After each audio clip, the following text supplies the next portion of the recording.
సాధారణంగా మనం రియల్ ఎస్టేట్‌లో కొన్ని మోసాలు కూడా చూస్తూ ఉంటాం కాబట్టి, హైదరాబాద్ లాంటి పెద్ద సిటీస్‌లో ఏదన్నా ఫ్లాట్ గానీ, ప్లాట్ గానీ కొనాలి అనుకున్నప్పుడు, ఇన్ జనరల్‌గా ఓనర్స్‌కి సంబంధించిన ఇన్ఫర్మేషన్ అంతా మనం ఎలా తెలుసుకోవాలండి? సో ఇక్కడేంటంటే, ఒక కొన్ని ఆటిలో ఓనర్స్ డైరెక్ట్‌గా డీల్ చేస్తారు. మెజారిటీ కేసెస్‌లో ఏజెంట్స్ డీల్ చేస్తారు. ఏజెంట్స్‌కి ఎప్పుడు సిండికేట్ ఉంటుంది. సపోజ్ ఫస్ట్ ఈయనతో మొదలైంది. ఈయన ఒరిజినల్ ఓనర్ తెలుసు ఈయనకి.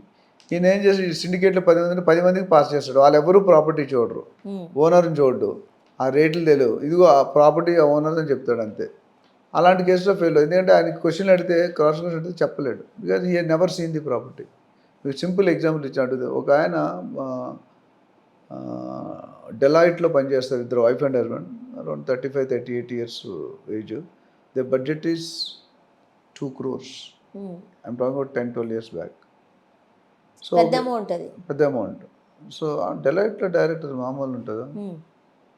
సో ఈ ఇందాక సిండికేట్ అని చెప్పాను, 10వ ఏజెంట్కి వచ్చింది లీడ్. అది ఆయన ప్రాపర్టీ చూడలేదు, అడ్రస్ చూడలేదు, లొకేషన్ తెలియదు. ఈయనకి అప్పచెప్పారు.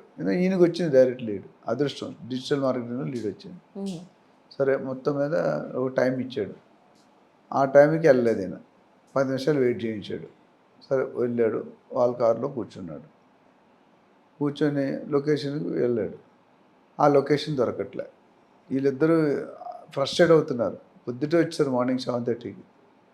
సో ఫైనల్గా లొకేషన్ మళ్ళీ ఎవరికో ఫోన్ చేశాడు. వాడు ఏదో లొకేషన్, ఆ లొకేషన్ అది కాదు. వాళ్ళు 2-3 ఫోన్ల తర్వాత లొకేషన్కి వెళ్ళారు. లొకేషన్కి వెళ్ళాక వేరే బిల్డింగ్లో దూరిపోయారు. పక్కనే ఉంది కానీ కన్ఫ్యూజన్లో వేరే బిల్డింగ్ దూరిపోయాడు. సేమ్ లాగా 5 floors ఒకలాగా ఉంటుంది కదా. ఆ బిల్డింగ్కి వెళ్తే వాడు అజయ్ కాజారా అని ఆపేశాడు. అదొక అప్సెట్.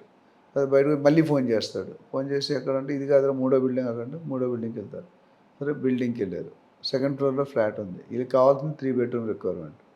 2nd floorకి అయితే తాళం వేసింది, తాళం లేదు. బయర్ పరిస్థితి ఎలా ఉంటుందండి? You're frustrating, irritating time and time. మళ్ళీ ఫోన్ చేశాడు. ఎవడో తాళం అంటే వాడు రావడానికి 10 నిమిషాలు బట్టి తాళం పట్టుకొచ్చాడు. ఇదంతా ఒక ట్విస్ట్. ఇప్పుడు జరగబోయే ట్విస్ట్ లేదు. ఏంటంటే తాళం ఓపెన్ చేసేస్తే ఆ ఇంట్లో వెళ్ళే కండిషన్ బూజులు,